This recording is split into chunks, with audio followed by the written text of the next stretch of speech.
Комисијата за заразни болести на денешниот состанок констатирала дека има зголемување на бројот на позитивни случаи со COVID-19, за разлика од претходната недела. Воедно пак е констатирано дека нема зголемување на бројот на хоспитализации и смртни случаи од COVID. Доктор Кирил Солески пак во гостување во емисијата Утрински брифинг истакна дека сите досегашни показатели укажуваат дека ни предстои полесен COVID бран. Да, сите податоци покажуваат и повеќе експерти за јавно здравје на европско ниво покажуваат мислење дека во наредниот период ние ќе се соочиме со еден нов бран на COVID-19, но се надевам дека бранот нема да биде тежок како претходните. Тоа е дел од начинот да научиме да живееме со лесните форми како некој вид на настинка, меѓутоа сепак се препоракат дека и лицата кои што се повозрасни, иначе спеет лица со хронични болести, кои што ризикот за тешки форми се уште постои, да користат одредени мерки за заштита, дури во некои европски земји се препорачува и друга втора доза на бустер доза за COVID-19.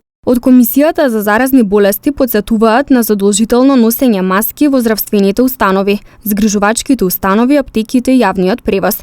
Исто така од Комисијата за заразни болести истакна дека будно ја следат состојбата и во зависност од промените на истата ќе бидат донесени соодветни препораки.